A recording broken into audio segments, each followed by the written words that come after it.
Hi, good afternoon, everyone. Good afternoon. Welcome to the second phase of the Africa Day event. It's just started with lunch, and it's going to go into the part where we're having a discourse from the second keynote speaker. So my name is George Awazi. I am a newly included member of the Global Governance and Human Security cohort. I will be one of the moderators for this phase of the program. We'll be facilitating discussions, me and my able colleague here. Thank you. Hi, everyone. Good afternoon, and welcome.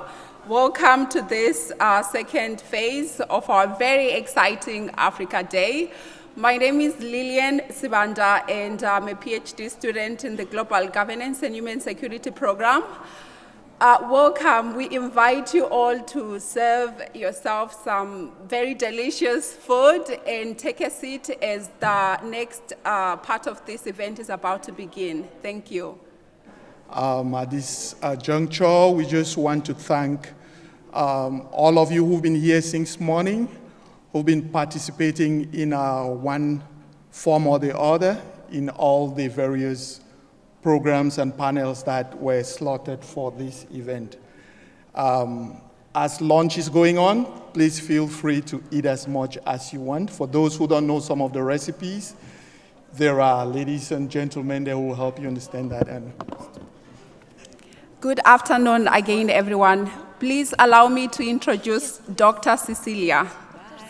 Dr. Cecilia Itikakalu is a lecturer and postdoctoral scholar in the Department of Conflict Resolution, Human Security, and Global Governance here at the University of Massachusetts, Boston.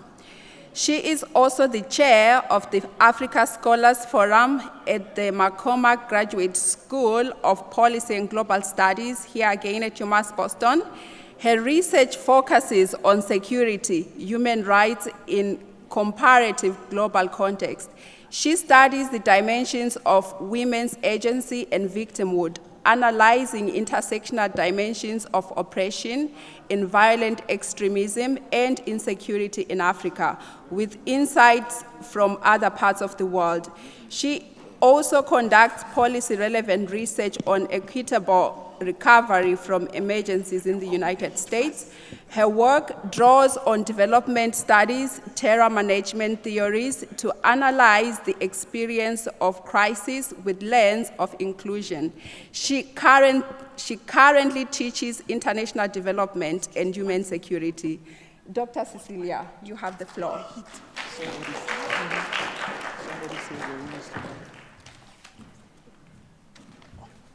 Thank you, Lillian Sibanda. Lillian went about it as though I was the keynote speaker. I'm not. I'm here to introduce the keynote speaker. For those of us getting our food, can we get our food and sit down so that we can all pay focused attention? I have the privilege of introducing Oge Onubogu. Before I read her citation, I would like to mention that personally and professionally, her work has impacted me. Before I became a lecturer and a postdoctoral fellow at UMass Boston, I was a PhD student at the University of Massachusetts Lowell. And as we read earlier, my research focuses on women and terrorism in Africa and also in comparative contexts. The writings and research of Oge Onubogu at the time at the United States Institute of Peace were a rich resource for me, and I'm glad to have the opportunity today to say thank you for your work and also to introduce you to share your breadth of knowledge with us today. Oge Onubogu is the director of the Africa program at the Woodrow Wilson International Center for Scholars based in Washington, D.C.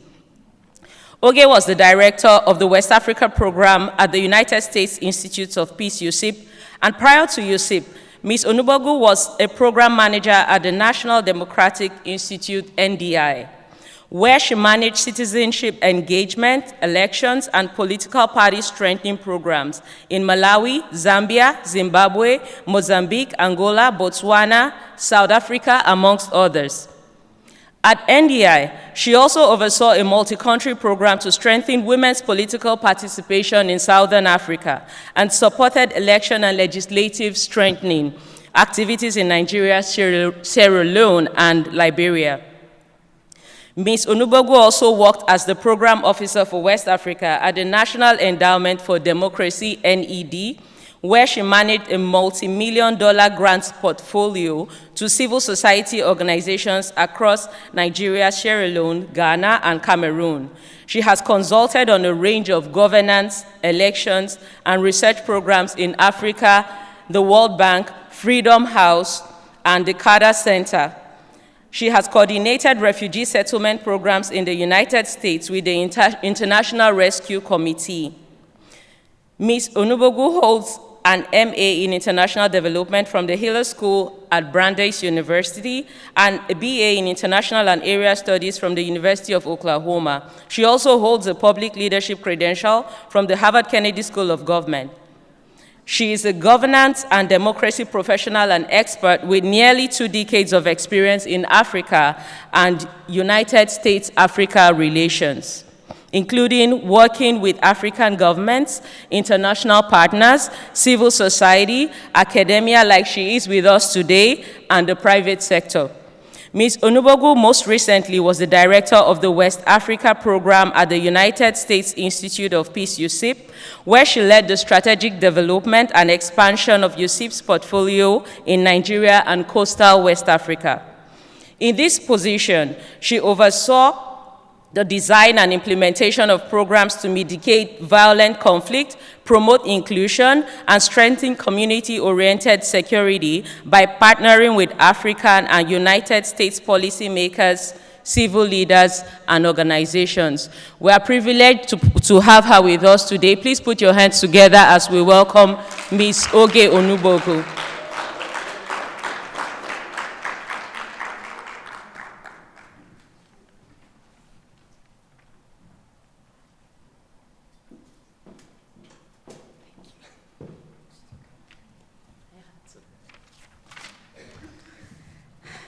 Thank you so much, Cecilia. It's a pleasure to be here with all of you today, and I just want to say thank you to Prophet Dozier, Madam Ambassador, and I stand on all existing protocol, so thank you so much. Over the years and through the course of my career, I've had a chance to engage with several scholars associated with this university, but this is the first time I've actually been here in person, and I hope it will not be the last. So thank you for inviting me here. So with the work that I do, as was mentioned in the introduction, there's a lot of partnership that we do at the Wilson Center. So for those of you who are not familiar with the Wilson Center Africa program, this is a program that has been in existence for over 20 years. I am the 4th director that we've had for this program. And what we do is that we try to address the most critical issues facing Africa and US-Africa relations. Most importantly, we try to bridge the gap between African knowledge and ensuring that African knowledge informs US policy towards the continent. So you will notice from my presentation today that I am not an academic, I am more of a policy person. So as I present, I will lay out a few specifics of things as we think about democratic backsliding in West Africa, thinking about the solutions that we could use to address some of these problems. So West Africa, as we see it today, is at an inflection point between greater political stability, peace and prosperity, or instability, violent conflict, and worsening economic prospects. The opportunity for the former are evidenced by the youthful protesters seeking more responsive governance across the sub-region, and the increased risk of the region descending into violence and instability is manifested in the latter. This is manifested in the 8 coups that we've seen in and around West and Central Africa since 2020, the erosion of governance and the rise in extremist violence. So today, West Africa finds itself at a critical juncture where multiple paths converge and diverge. The choices made now by policymakers, academics, the private sector, all the choices we make today could significantly impact the region's future. In this moment, it is important that our strategic policies and programs play an important role in shaping West Africa's trajectory. International partners, including the United States, and I might add the Wilson Center is a quasi-government organization mandated by the US Congress, but I do not speak for the US government. So just keeping that in mind as you frame your questions, as in what should the US do? I do not speak for the US government. So international partners in this case, including the United States, must carefully consider their approach to promote security, good governance, and lasting stability in the region. Thank you. So I'm going to lay out 8 areas here that I think we should keep in mind as we continue our conversations today. And today, this morning, for the first half of the session, I was privileged to at least sit in 2 of the presentations, and it was just the 2 sessions. And it was amazing to just listen and hear the breadth of research that all of you are working on. So as we think about our different approaches in the region, point 1, we must first acknowledge that state-society relationships in West Africa are in flux. And these relationships have been in flux for quite some time. The interactions between the state and society in West Africa are complex, often influenced by historical legacies, also influenced by the political context of the day, and also the role of civil society. There is a social contract gap in the region, as was mentioned earlier on this morning in the ambassador's address. And the concept of the social contract between governments and their populations, as understood in some Western contexts, has little relevance in the region. Political leaders have yet to establish, or at least reach a consensus on popular and consistent norms of political behavior necessary for legitimacy and stability. Thus, we must acknowledge in our research and in our work that very often the same governments that we seek to partner with are also part of the problem. 2, we should prioritize and galvanize support for elections. And I don't say this because I'm a big supporter of elections, but I think it's important for us to prioritize elections, and this is why I say this. West Africa, compared to the rest of the continent, West Africa's reputation as a trailblazer in democratic governance in Africa still holds true in many ways. For the most part, leaders in the sub-region continue to be chosen through electoral processes. There is a broad acceptance among political leaders of elections as the sole legitimate mechanism through which political power may be acquired. And as such, because of this, elections have become the principal focus of domestic political competition in the region. Because West African leaders acknowledge the importance of elections, elections have now become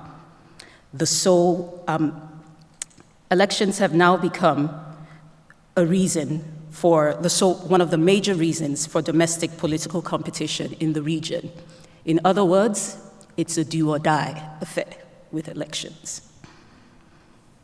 Elections have now come to represent the first line of battle in the proxy war for democracy and then state capture at the end of the day. On the part of citizens, the perceived and often very real political manipulation of electoral processes has left many West African citizens disillusioned, feeling disillusioned. Certainly, we have all learned, and we all know in this room, that elections do not make a democracy. But for many Africans across the region, they see elections as a benchmark for accountability. A benchmark for accountability and a functioning democratic society. Key example, as we saw in the case of Senegal. And I know that many of you also have access to a lot of public opinion data in the region too as well. And we see that among citizens, the value to select their own leaders is something that citizens value greatly. In fact, if citizens are given the opportunity, and it is clear that elections are going to be free and fair, citizens often prefer to pick their leaders through the ballot box. They would be ready to vote out incompetent leaders or leaders that challenge the Constitution, as we see in the case of Senegal. So this is why I say we must galvanize and grow our support for elections, because it is clear in West Africa that this is the one tool that we have that needs to be strengthened, and the one tool that political leaders in the region understand, that one tool in the region that political leaders now understand, see as a legitimate tool or legitimate mechanism through which they can acquire political power. 3, it is important for us to deeply interrogate the debate between development and democracy. In the case of West Africa, the challenge for democratic consolidation is taking place against the backdrop of growing citizen frustration with economic and social conditions in the region. These conditions which are affecting their everyday livelihoods. Now, when we look at the development model and we look at West Africa over time, the impressive growth that we saw achieved by several West African countries over the past 2 decades masked a lot of the underlying structural deficiencies in each of these countries. These structural deficiencies and uncertainties, such as the vulnerability to global shocks. We were so focused on the fact that you were seeing growth in these countries, which was masking a lot of things that were happening underneath. Even more politically damaging is the fact that poverty and inequality have also persisted, highlighting the poor quality of the region's growth. In 2018, I think if we just look at factors, in 2018, 6 of the 10 fastest growing economies in Africa were in West Africa. You had Côte d'Ivoire, Senegal, Ghana, Burkina Faso, Benin, and Niger.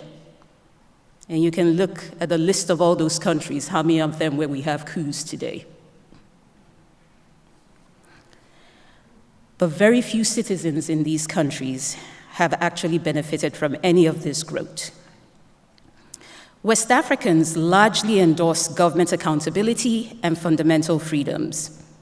And going back to Afrobarometer data, because I always like to ensure that, as I said, informing that the work that we do is informed by citizen voices. There is a very high support or high demand from citizens for democracy and democratic institutions. This demand has remained consistently high, even though we've seen some reductions over time, but the demand has remained consistently high. But the supply for accountable governance on the part of the government is seriously lacking.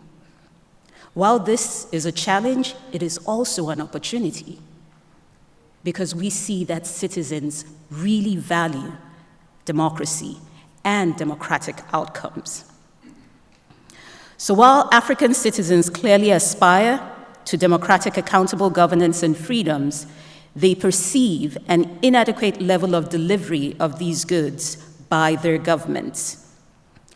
And to quote one of my, a friend of mine, based on his research and the work and data that they've collected in the region, economic factors do not really impact citizen commitment to democratic governance. What it affects is their satisfaction in the way democracy works. So very often we're so quick to pull a correlation and say, because there's poverty, that's why people are rejecting democracy. No. African citizens they want democracy. What they're pushing back against is the poor democratic outcomes. One clear example that is playing out now in the region is the example of Togo. If you all have been following the news in Togo, Togo is definitely identified as a development model, and the government is trying to build its development model after what we see in Rwanda. But the country is currently going through the government is trying to change the constitution to move the country from a presidential system to a parliamentary system that could significantly impact the way things are run, and perhaps also keep a family that has been in power since 1956 to remain there. So this is a challenge where Togo might have a development model, but this is not a model that citizens want. So it's extremely important for us to interrogate deeply, especially within this backdrop and what we see happening in the global context, this debate between development versus democracy. 4, an excessive focus on country exceptionalism overlooks democratic stagnation. And I think for us, this is why it's important that very often we think that there's this linear progression for democratic development, but it's not always the case. When we see countries like Benin or Ghana or Senegal, for instance, everyone's like, oh, things are going on, things are fine over there. Let's focus on other places where we can put out the fires.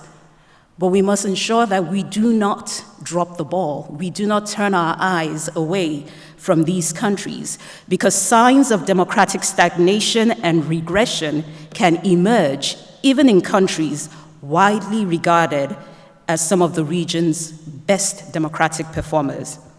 Case in point, Benin. Benin actually led the move to multi-party democracy in West Africa. And for so long, according to Freedom House data, Benin has always been ranked as free. But in 2019, its ranking dropped. We saw a regression in its ranking based on some actions of the government.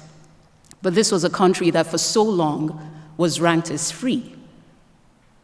Why weren't we keeping our eyes on the ball all those years?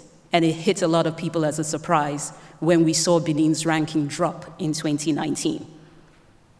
Same thing with Senegal.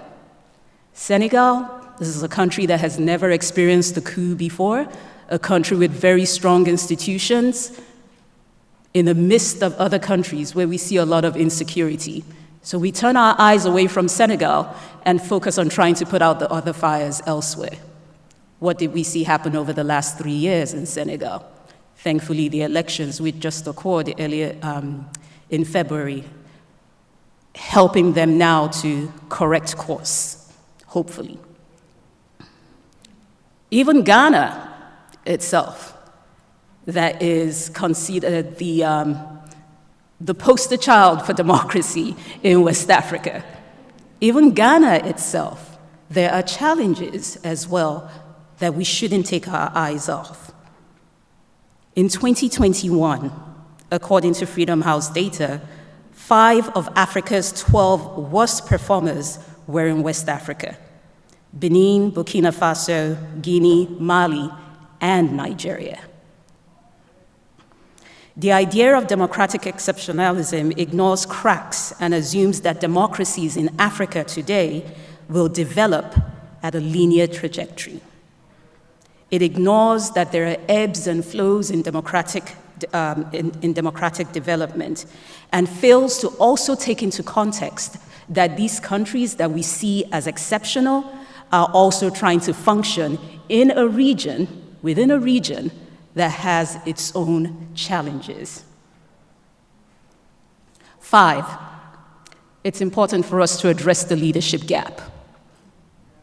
We talk about all the challenges and sometimes the opportunities that we see in the region, but above all, the democratic governance project in West Africa is really impacted by a lack of robust champions of democratic governance.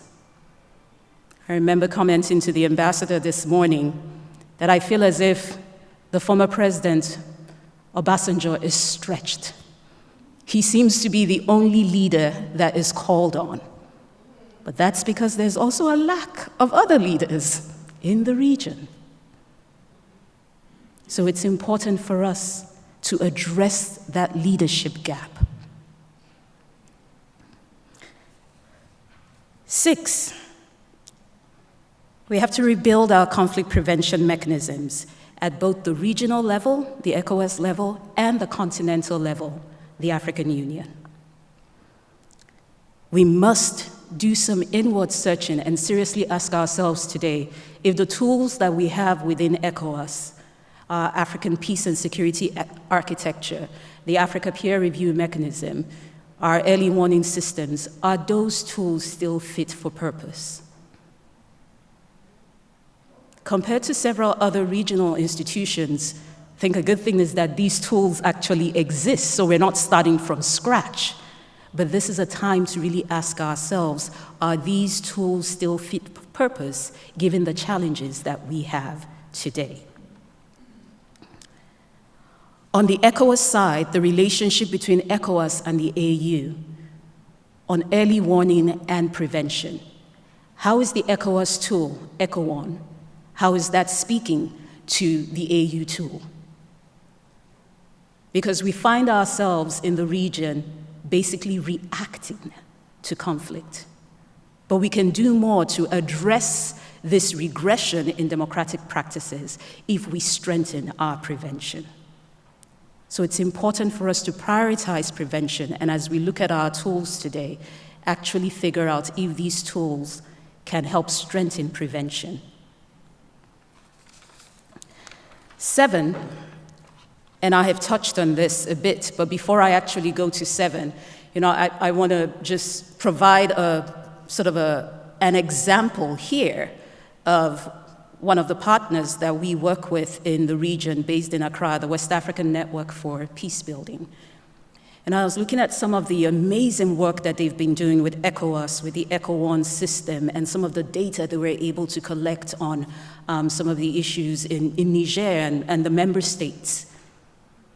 So at the end of the day, that data that they collected was several years before the coup in Niger.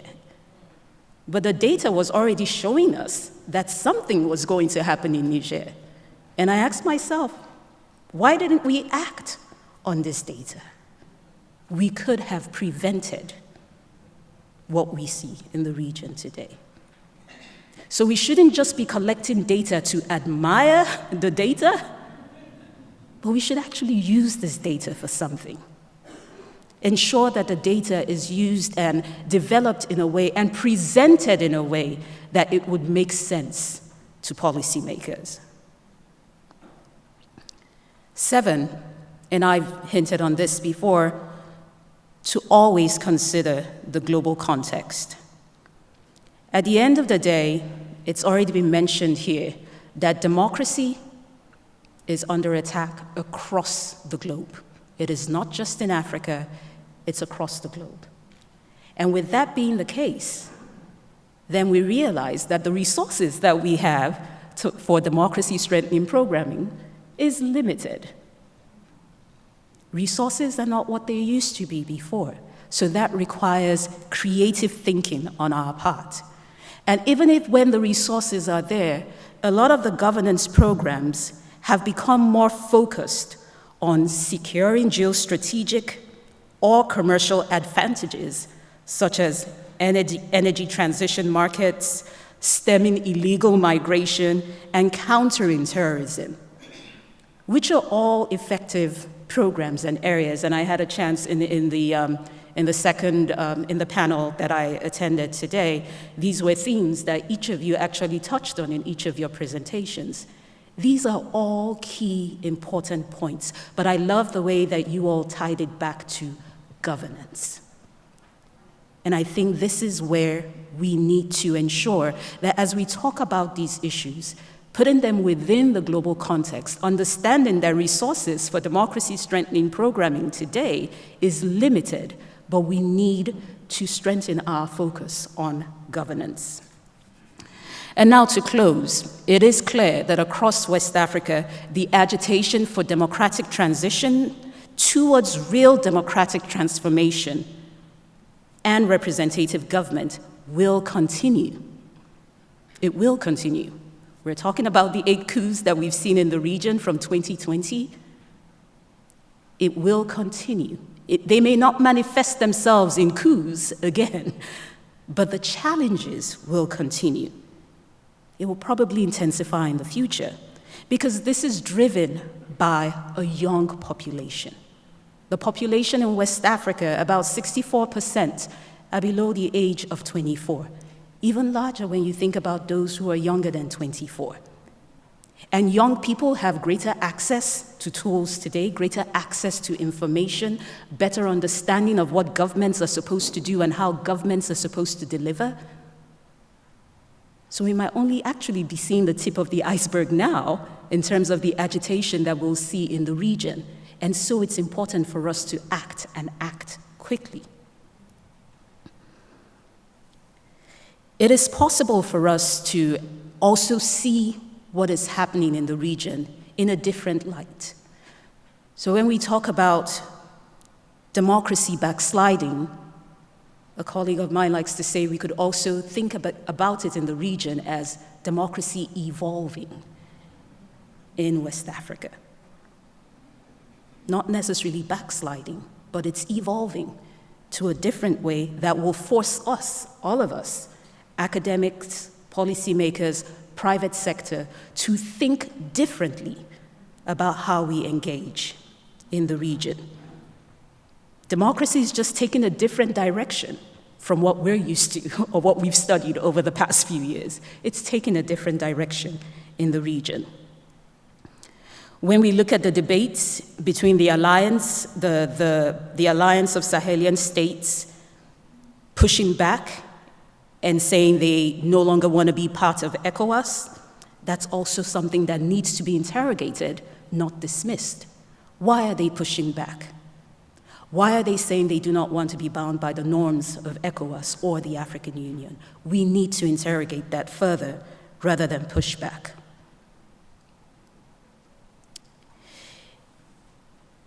We also, as I mentioned before as well, also think about even deeply this debate between development and democracy. Because there are serious economic and social challenges in the region that are affecting everyday lives. But we need to think about this, put this into consideration as we look at our approach and how we think about democracy evolving in West Africa. And to my earlier point as I close about West Africa being at an inflection point, the current crisis in West Africa, as we see it today, may just as well likely lead to a renewal in the region. So we shouldn't only view this as a challenge, but also view it as an opportunity to do things differently. Thank you very much.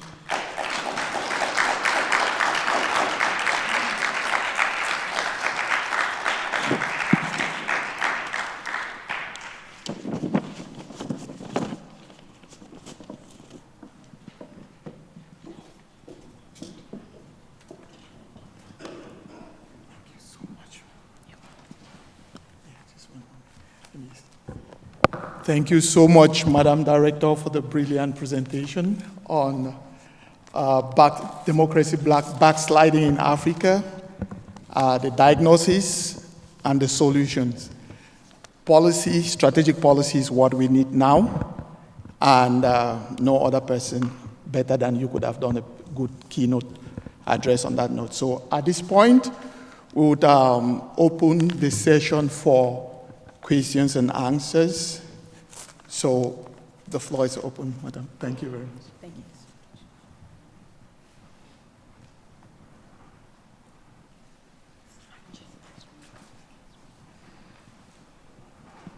Thank you very much, Madam Director. And in your presentation, I like the fact that you stress policy. So I'm going to ask you two very quick policy questions. First, based on all that you told us, what is your policy toward the current government of Ivory Coast? Second, what is the public good of Africans from the perspective of the democratic dividends and democracy itself for an increased U.S. military presence in Africa? Sorry, I didn't get your the first question wasn't clear. It stopped at what is your policy? Your first question was, I couldn't hear what you said. My first question was your assessment, the policy of the center toward the current government of Ivory Coast. Towards the current government of? Of Ivory Oh, Coast. Côte d'Ivoire. Of Côte d'Ivoire. Sorry. There is so much echo. So your first question is, what is the policy of the Wilson Center towards Ivory Coast? And your second question was? What is the public good of Africans with an increased U.S. military presence on the continent through Africa? Okay. Okay. I'm going to try to answer those two questions, but remember my disclaimer up front. I do not work for the U.S. government. And the Wilson Center is, again, just a background on the Wilson Center. Again, as I said, this is mandated by Congress. It's mandated as a living memorial to the late President Woodrow Wilson. So it is not only focused on Africa. We're a large institution that covers several regions and also covers a pretty large scholars program. So we do not form a policy on a country. That's the job of the State Department and USAID and others who run country programs. But for us at the Wilson Center, as I mentioned, a key aspect of our work is ensuring that African voices inform US government policy towards Africa.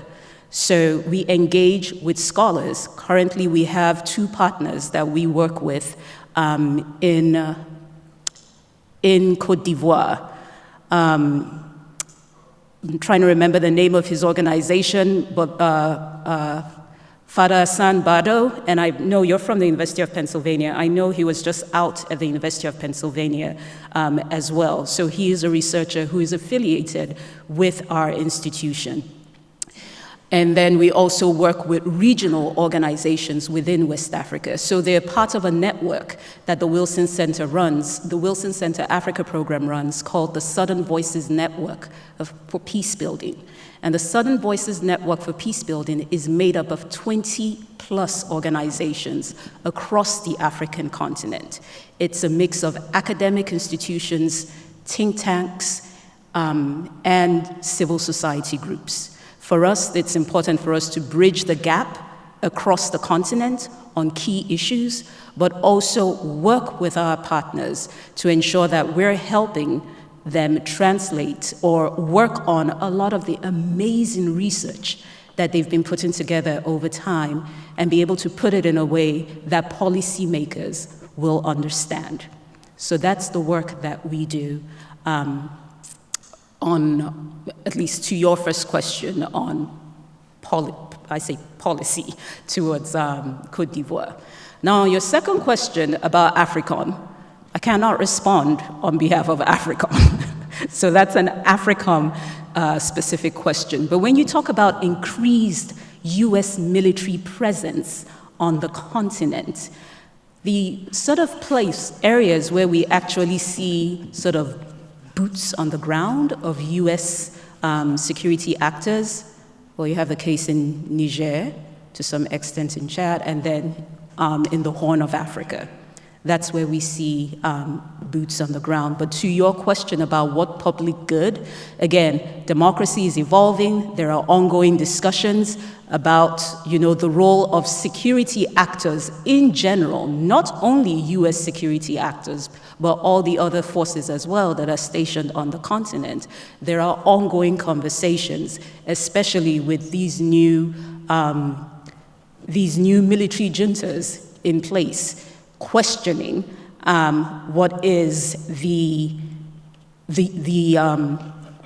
relevance of some of these actors on the ground. But I think this is something that requires broader conversation, one that is beyond my area of purview, and I think this requires more conversation. Thank you so very much for your presentation. I wanted to ask, and this is something, can you hear me without? No, we need the mic. You need the mic? Oh, right, indeed. Okay, so I wanted to ask about something that I have observed, or I've been observing. It seems to me that because people have less confidence in the democratic processes, a lot more young people feel less inclined to participate in elections. And by that, I'm citing a country like Nigeria, following the previous elections. Could you say something about the apathy that seems to be generating across West Africa with young people and the fact that they're no longer inclined, or their inclination to participate in democratic elections is sort of dwindling? Mm-hmm. Could you speak a bit more about that? Sure. Thank you so much for that question.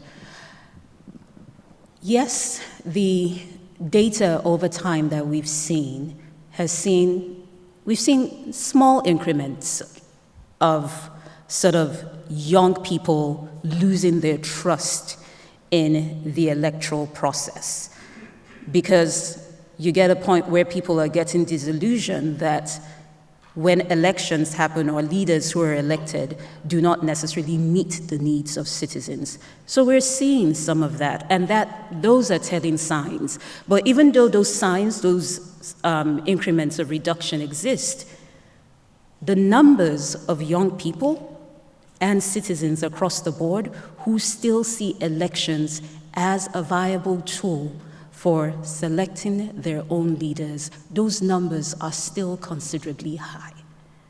And that's why I say the fact that West Africa is a region where we've been able to at least institutionalize the notion of seeing elections as a key tool, we need to strengthen and think about how we strengthen our institutions of elections. And this is beyond just the election management bodies, but our courts, the security actors, the different, what happens after election day. It's not just when the results are called. How are young people engaged in the electoral process? For instance, with the last elections in Nigeria, the group that actually played a significant role in election observation was YAGA, the Young African Initiative. And we see that across the board in several other African countries too as well, that the individuals who are typically at the front line are young people. And so the interest is still there. The interest is still there, but yes, as you pointed out, we are seeing the appetite for that slowly dropping. And so that's why we have to act quickly. Across Africa this year, we're going to have 19 elections scheduled. 2024 is described as the global year for elections. And when I spoke about looking within the global context, and the fact that democracy is under attack across the globe, those on the African continent are not only looking at elections within Africa, they're also looking at elections as they occur outside of the continent. So the work in Nigeria or in West Africa is not only something for Nigeria. It's not only something for an individual country. There needs to be collaboration and coordination across countries and coordination as well across borders. In the case of West Africa, I think one of the things that we've seen in West Africa is that there are a lot of networks that are trying to work together. While you have domestic election observer networks that work within the country, a lot of these networks are also part of a global network for domestic election observers. So in West Africa, you have groups, you'll find youth groups from different countries who come to another country to observe elections. Apart from that, you also have civil society organizations that work as part of a network. In West Africa, right now there is, I think they're called WADEMOS, which is a network of civil society organizations across all the West African member states. So yes, there is that challenge. We see it slowly dropping, but that's the challenge. But we need to sort of emphasize the opportunity that is there, that there's still a thirst, there's still a hunger to ensure that democracy thrives in the region.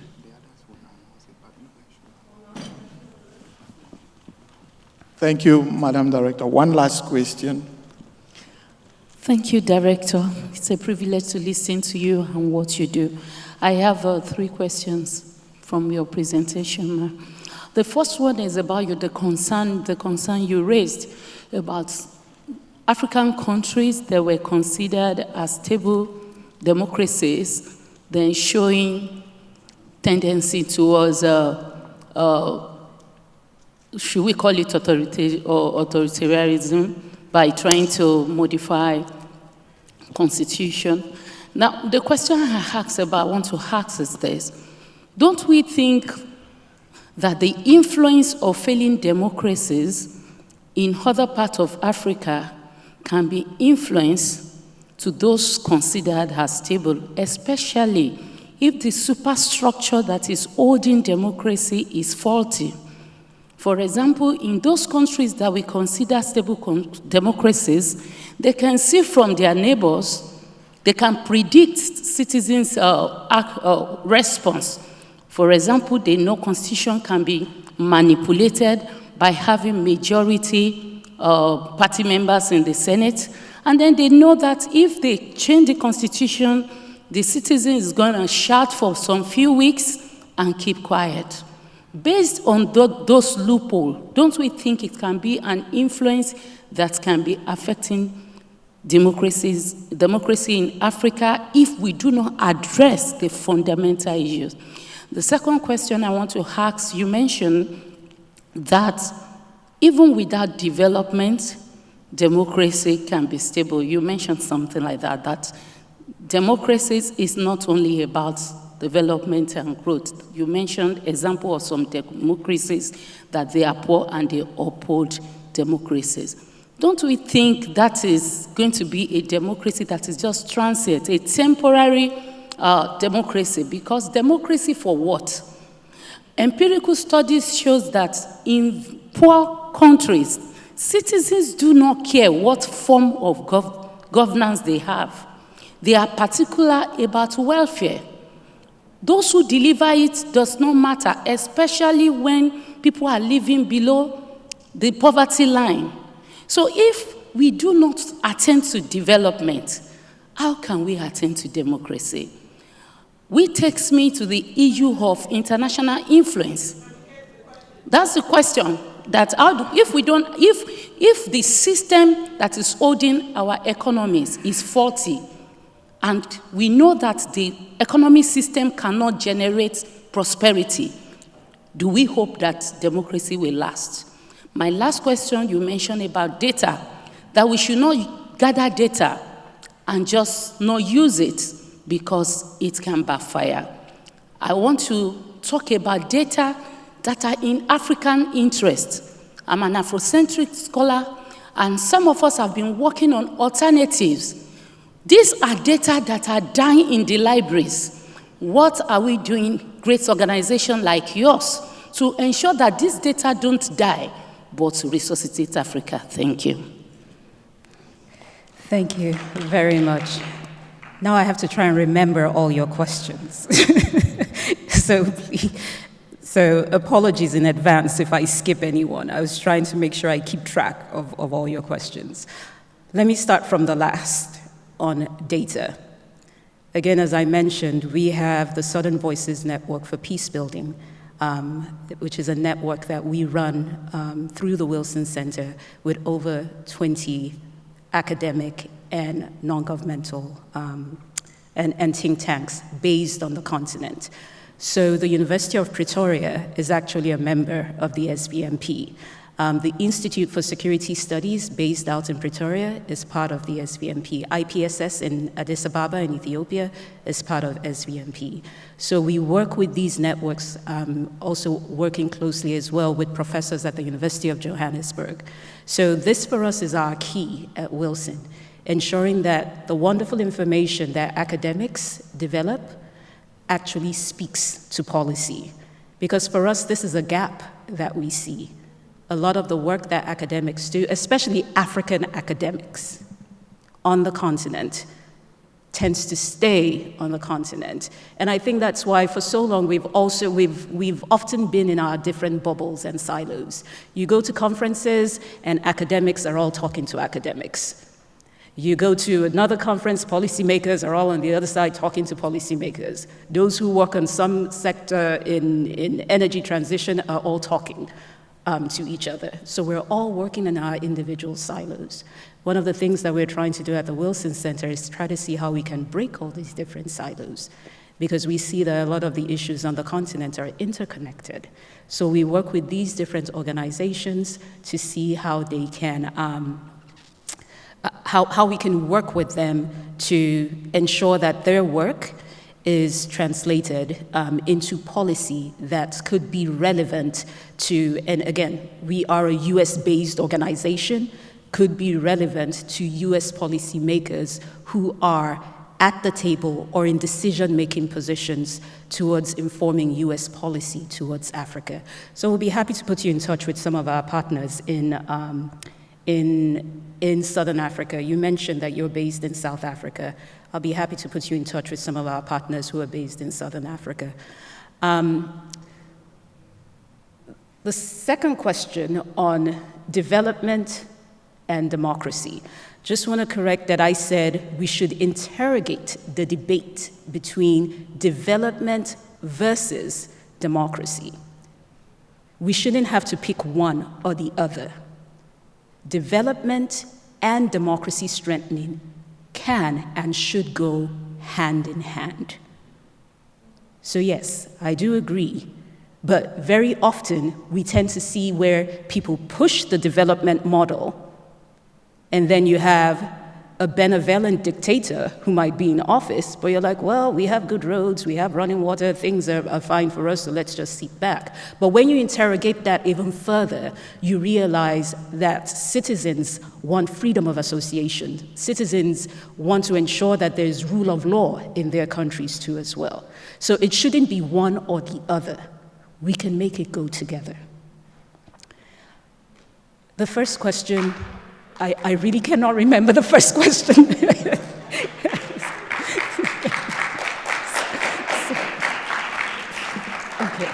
thank you. Thank you so much, Director, for the talk, and also thank you so much to everyone for the engaging questions. So this concludes this part of the event. The next is breakout sessions. We have two panels, Panel 3 and Panel 4.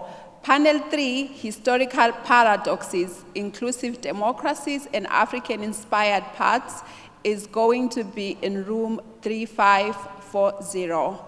And Panel 4, The Thrust and Effect of Decolonialism and Regionalism, is going to be in room 3545. Panelists, please kindly make your way to your respective room, and everyone also make your way to the room you choose. Again, Panel 3, the Historical Paradoxes, goes to room 3540, and Panel 4, the Thrust and Effect of Decolonialism, goes to room 3545. 45. Thank you. After, also some housekeeping. After the breakout sessions, when we all convene in this room, we're going to have a group picture. So everyone, please kindly take note of that and join us for that picture. Thank you so much.